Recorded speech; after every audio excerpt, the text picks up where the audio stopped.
3వ అధ్యాయము 7వ వచనము. అప్పుడు యెహోవా యెహోషువతో ఇట్లా నేను మోషేకు తోడయుండినట్లు నీకును తోడయుందునని ఇశ్రాయేలీయులందరూ ఎరుగునట్లు నేడు వారి కన్నుల ఎదుట నిన్ను గొప్ప చేయ మొదలు పెట్టెదను. దేవునికి మహిమ కలుగును గాక. హల్లెలూయా.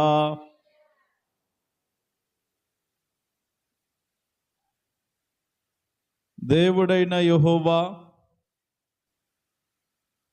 తాను ఎన్నుకున్నటువంటి మహా గొప్ప ఇశ్రాయేలీయులకు మహా గొప్ప నాయకుడైనటువంటి మోషే మరణించిన పిదప మోషే యొక్క బాధ్యతలన్నీ కూడా తనకెంతో సహకారముగా ఉండి ఈ నాయకత్వ లక్షణాలు కలిగినటువంటి యెహోషువకు దేవుడు మోషేకున్నటువంటి బాధ్యతను మోషే మరణానంతరము యెహోషువకు అనుగ్రహించడం జరిగింది. ఇక నుండి మోషే ఏ రీతిగా ఇశ్రాయేలు ప్రజలను నడిపించాడో నేను చెప్పినట్టుగా విని నీవు కూడా నా ప్రజలను నడిపించాలి. యెహోషువ, నువ్వు భయపడకు, మోషేకు ఏ రీతిగా తోడుగా ఉండినంత వరకు నడిపించానో ఇక నుండి నీకు కూడా అలాగే తోడుగా ఉండి నడిపిస్తాను. నేను చెప్పినట్లు చేయని చెప్పి కొన్నాళ్ళు గడిచిపోయింది. ఇప్పుడు వాళ్ళ ముందు ఒక పెద్ద సమస్య ఉన్నది. ఏంటంటే యోర్దాను నది దాటాలి. ఏం చేయాలా? యోర్దాను దాటాలి. జ్ఞాపకం చేసుకుందాం. మోషే ఏం దాటాడు? ఎర్ర సముద్రం.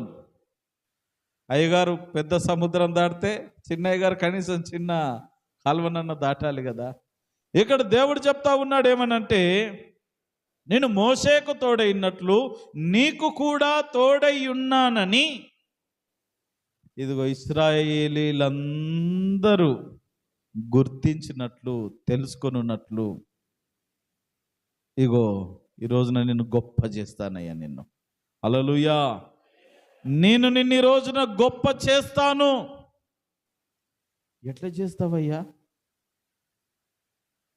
నన్ను గొప్ప చేస్తావా? అవును. ప్రేమణ దోమ బిడ్డలారా, మనం గొప్పలు చెప్పుకుంటే మనం గొప్పలం కాదు, గొప్ప వాళ్ళం కాదు. జాగ్రత్త వినండి. మనం గొప్పలు చెప్పుకుంటే మనం గొప్ప వాళ్ళం ఎప్పటికీ కాము. మనం గొప్ప వాళ్ళము కావాలంటే దేవుడు కలగజేసుకోవాలా. ఆమేన్. దేవుడిని జీవితంలో కలగజేసుకొని నిన్ను గొప్ప స్థితిలోనికి నడిపించగలగాలి. కానీ మనం ఏంటంటే దేవుడు గొప్ప చేసేంత వరకు మన పానం ఊకోదు. దేవుడు ఒక టైం పెట్టింటాడు, ఆ టైం వరకు మన పానం ఊకోదు అనమాట. మనకు మనమే నేనేందో తెలుసా, ఎంత చక్కగా పాడుతానో తెలుసా, నేను లేకపోతే ఇక సౌండ్ సిస్టమే లేదు, నేను లేకపోతే గట్ట తబలా కొట్టినోడే లేడు. అలా కొన్నిసార్లు మనకు మనముగా కనుక గొప్ప చేసుకుంటే అది ఎందుకు పనికిరాదు. కొంతమంది అలాగన తయారవుతూ ఉంటారన్నమాట. వాళ్ళను వాళ్ళే గొప్ప చేసుకుంటారు, వాళ్ళను వాళ్ళే ఘనపరుచుకుంటారు. అయితే దేవుడు ఒక వ్యక్తిని ఘనపరుస్తాడు చూడు, ఆ ఘనత ఎప్పటికీ పోదు. హల్లెలూయా. దేవుడు ఘనపరిచిన ఘనత, దేవుడు చేసిన గొప్ప, అది ఎప్పటికీ తొలగిపోదు. నువ్వు చచ్చిన తర్వాత అది ఎప్పటికీ కూడా, నువ్వు బోర్డులు పెట్టినా పెట్టకపోయినా, ఫలానా వ్యక్తి ఇలా జీవించారండి నువ్వు శిలాఫలకం మీద రాసిచ్చాడు పెట్టాల్సిన పని లేదు. చరిత్రలో నిలిచిపోతుంది. వేల మంది, లక్షల మంది హృదయాల్లో నువ్వు చేసిన మంచి కార్యాలు, నీకున్న ఆ గొప్పతనము వారిలో నిలబడుతుంది. దేవునికి మహిమ కలుగును గాక. యెహోషువకు అంత పవర్ ఉన్నది, దేవుడిచ్చాడు.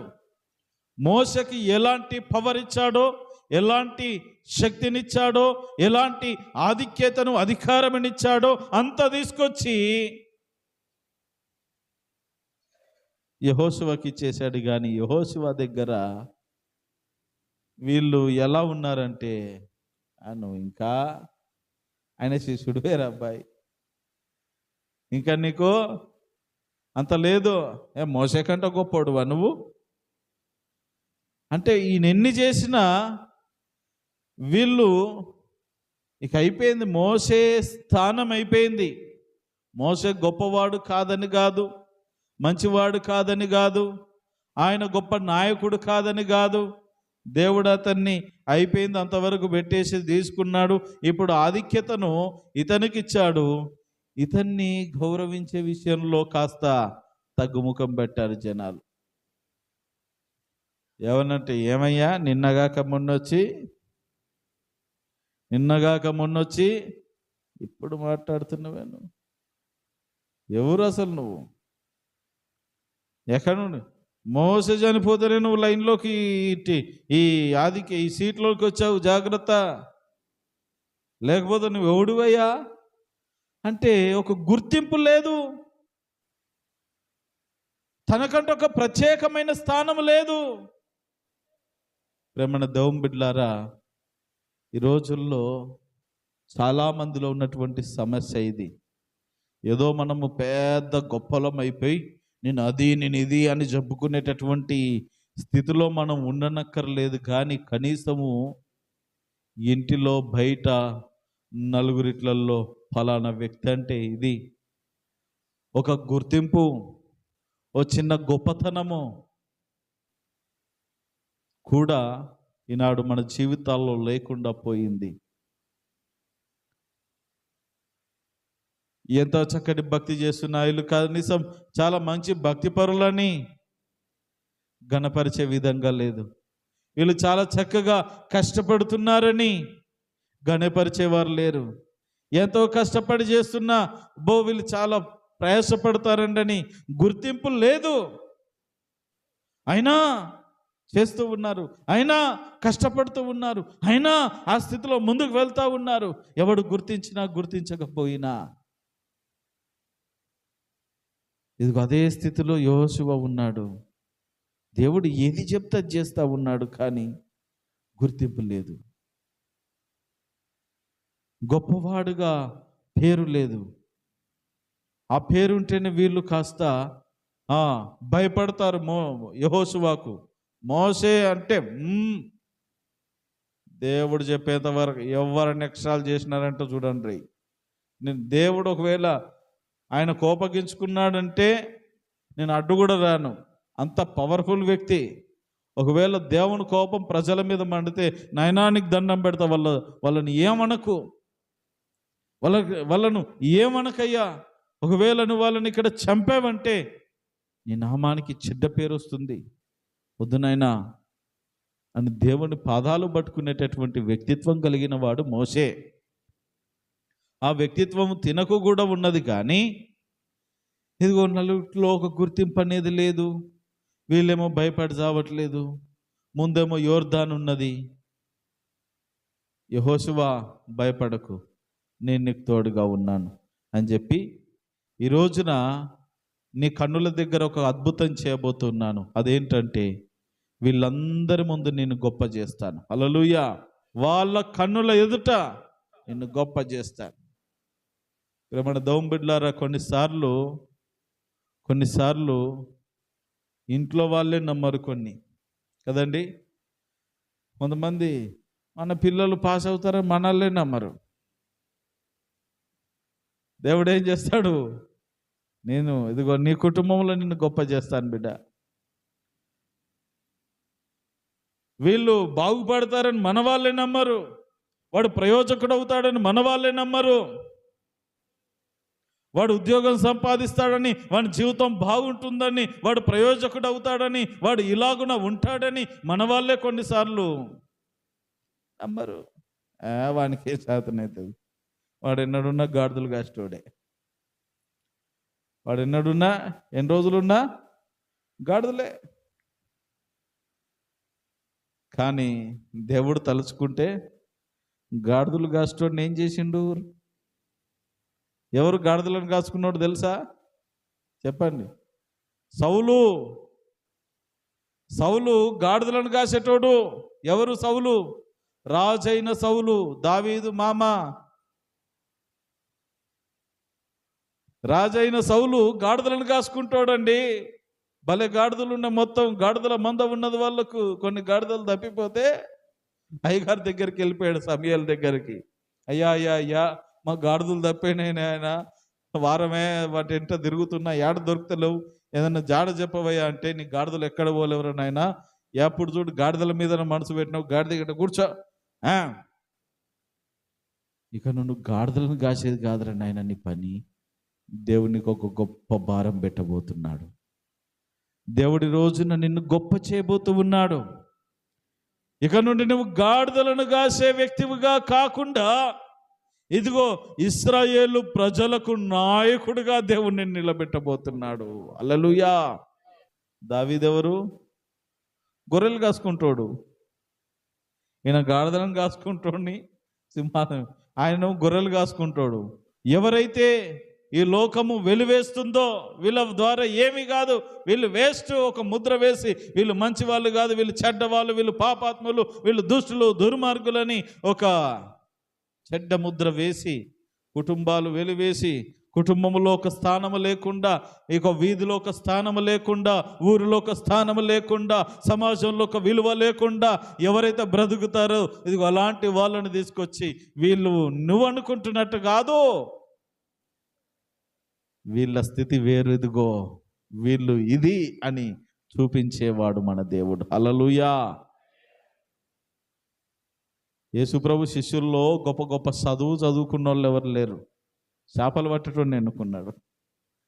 చేపలు పడతా ఉంటే పేతురు, ఆంద్రేయ, యోహాను, యాకోబు, మీరు పట్టేది చేపలు కాదయ్యా, మనుషులను పట్టాలి. ఇక ఇప్పుడు ఏ టెక్నిక్తో వల విసిరి సముద్రంలో చేపలు పడుతున్నారో, ఇక నుండి మీరు చేపలు పట్టే జాలరులు కాదు, మనుషులను బట్టే జాలరులుగా మేము చేస్తాను, రండి. పిలుచుకోబోయి ట్రైనింగ్ ఇచ్చాడు. 3.5 సంవత్సరాలు ట్రైనింగ్ ఇచ్చిన తర్వాత ఇప్పుడు చేయిపోండి సేవ. అప్పుడు చూడండి, మైకులు లేవు ఆ రోజుల్లో, యాంప్లిఫైర్ లేవు, సౌండ్ సిస్టమ్ లేదు, స్టేజీలు, గీజీలు, డెకరేషన్లు, డిస్కో లైట్లు ఏవి లేవు.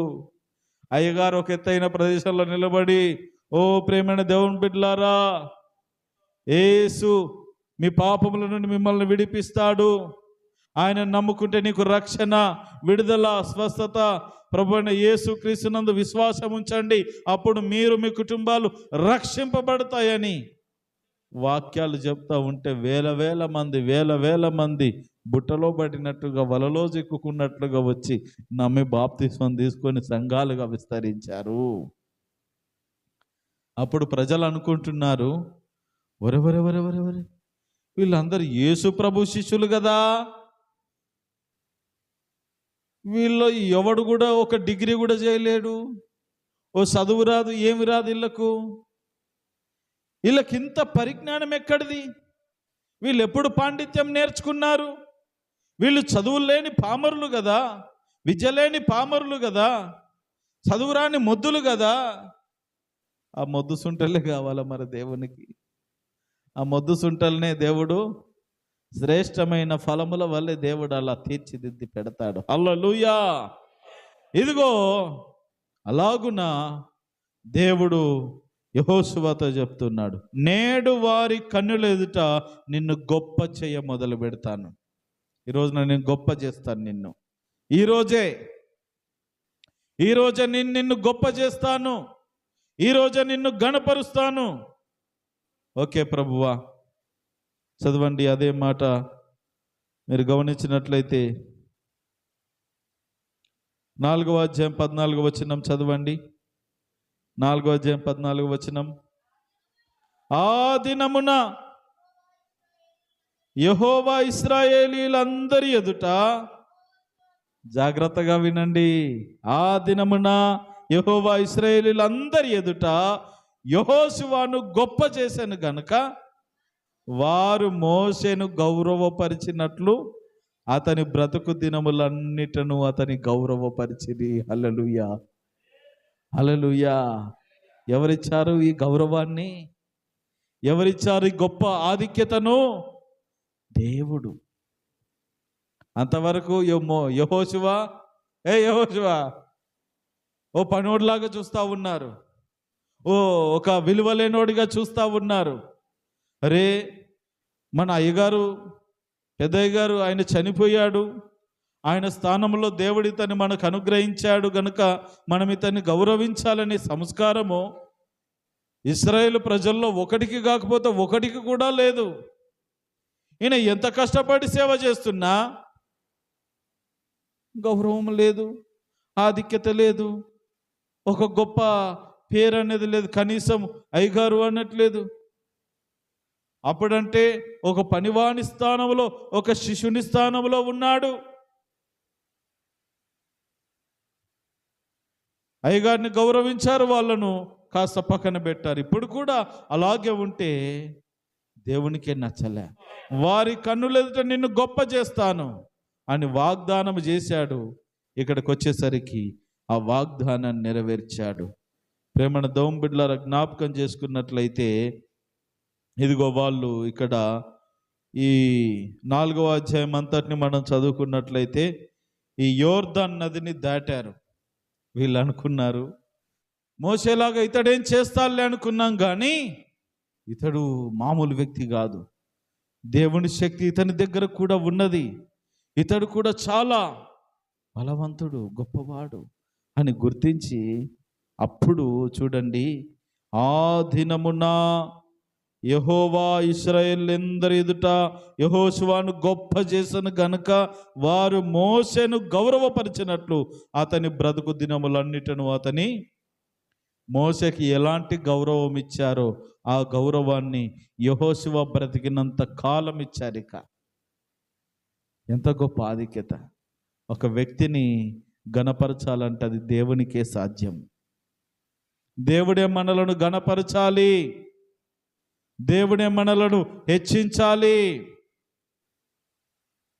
అలా హెచ్చించాలంటే మనము దేవునికి లోబడాలి, దేవుడు చెప్పినట్లుగా బ్రతకాలి, దేవుని యందు భయము, భక్తి, విశ్వాసము కలిగి ఈ వాక్యాన్ని అనుసరించి బ్రతకడం నేర్చుకుంటే అప్పుడు ఆ దేవుడు మనల్ని ఏం చేస్తాడంటే ఘనపరుస్తాడు, హెచ్చిస్తాడు, అందరి ఎదుట నిన్ను గొప్ప చేస్తాడు.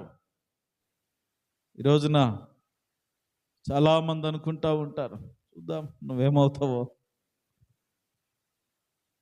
చూద్దాము, ఎన్ని సవాళ్ళు మీ దగ్గర ఉన్నాయో, మీ కుటుంబాల్లో కావచ్చు, మీ చుట్టుముట్టు మీ వాతావరణంలో ఎన్ని సవాళ్ళు మీరు ఎదుర్కొంటున్నారు, నువ్వెట్లా ఎదుగుతావో చూస్తా, నువ్వెట్లా వర్ధిల్లుతావో చూస్తా, ఎన్ని కళ్ళు మిటమిట చూస్తున్నాయో. కొంతమందికి బాగుపడితే నచ్చదండి, దరిద్రం అదొక దరిద్రావస్థ. పక్కనాడు బాగుపడొద్దు, వాళ్ళు బాగుపడరు, అది వాళ్లకు తెలుసు. జాగ్రత్త వినండి, బాగుపడే ఉద్దేశం ఉన్నోడికి వాడు బాగుపడిన తర్వాత అరే వీడు మొన్న నుండి వాడు అదే స్థానంలో గురికపోయిన కొంచెం పైకి లేస్తే బాగుండు అని ఎప్పుడోసారి అనిపిస్తుంది. కొంతమంది ఏ రీతిగా బాగుపడరు, అది వాడికి కూడా అర్థమైపోతుంది, నేను బాగుపడలేదు కదా, వాడు కూడా బాగుపడద్దు, ఆమె కూడా ఎదగొద్దు, వాళ్ళు అలాగే బ్రతకాల అని. కొన్ని కళ్ళు మంచు కొరకు కాదు, మన జీవితంలో చెడు జరగాలని చూస్తూ ఉంటాయి. ఏదేదైనా కానీ దేవుని చల్లనైన చూపు మన మీద ఉంటే ఏ చూపు మనల్ని ఏమీ చేయదు. హల్లెలూయా.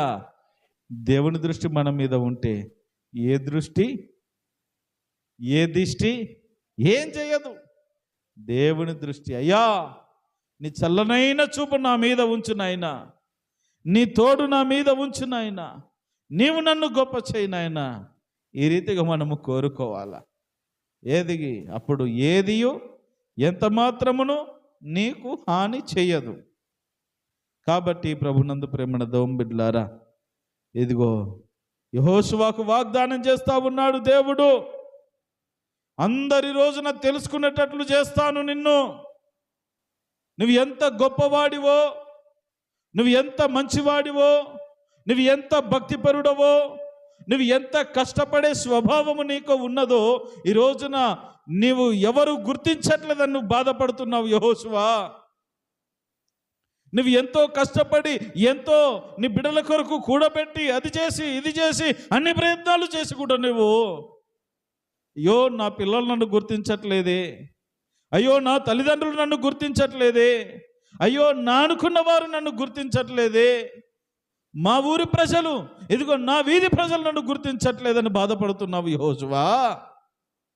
బాధపడకు. ఏ ప్రజలు నిన్ను గుర్తించట్లేదని నువ్వు బాధపడుతూ ఏడుస్తా ఉన్నావో, ఇదిగో ఈ రోజున నీకు వాగ్దానం చేస్తున్నా, ఆ ప్రజల దగ్గరనే నిన్ను గొప్ప చేస్తాను. ఈ రోజున ఆ ప్రజల దగ్గరనే ఎవడైతే నీకు నమస్కారం పెట్టకుండా పోతున్నాడో వాడు వంగొంగి దండాలు పెట్టేటట్టు చేస్తాను నీకు. కొంతమంది నిజంగా ఒప్పుకోరండి మనల్ని. మనం వర్ధిల్లుతామంటే ఒప్పుకోరు, వర్ధిల్లునామన్నా కొన్నిసార్లు వాళ్ళు అంగీకరించారు. యోసేపు అన్నల చేత ద్వేషింపబడి, వీడెందుకు పనికిరాడు రా నాయనా, తింటాడు పడుకుంటాడు, వీడో చాతగాని వాడు, ఒకవేళ తండ్రి ఇతన్ని ఎక్కువగా ప్రేమించకపోతే కానీ వీడిని ఏం చేయాలో అది చేద్దుంటివి, కానీ వీడంటే తండ్రికి ఎంతో ఇష్టం కాబట్టి ఏం చేయలేం. వీడేమో ఊకే కలలు కంటాడు, ఈయననేమో కలల మీద కలలు కంటాడు. కలలు కన్నోడు కాముకుంటాడంటే ఉండడు, రోజుకో కల కంటున్నాడు. ఆ కళ చెప్పకుండా ఉంటా, ఈయన బ్రతికేవాడు, వాళ్ళ బ్రతుకు వాళ్ళు బ్రతికేవాళ్ళు. వస్తున్నాడు అన్న అనుకుంటూ చెప్తా ఉన్నాడు. పాపం అమాయక జీవి, ఏమి తెలీదు. వీళ్ళు కక్ష కట్టుకొని ఉన్నారు.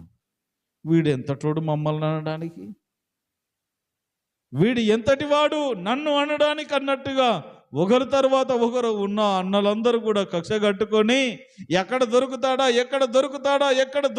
అని చూసుకుంటూ ఒకరోజు అన్నలందరూ దూర ప్రదేశానికి, అడవిలో వారు గొర్రెలను మేపుకోవడానికి పోతా ఉంటే తండ్రి పిలిచేవారు, నాయనా అన్నలు చాలా దూరం వెళ్ళారు, చాలా రోజులు అవుతుంది, ఇప్పటికి వాళ్ళు తీసుకెళ్ళిన ఆహారం అంతా అయిపోయి ఉంటుంది, సరే కాస్త దూరం వెళ్ళి ఇదిగో ఈ రోట తునుకలు ఇవన్నీ చేసి రాపు, సావకుండా బతికి తిరిగి వస్తారు అని కాస్త చెప్పి జాగ్రత్త నాయనా అని చెప్పి పంపించేశాడు.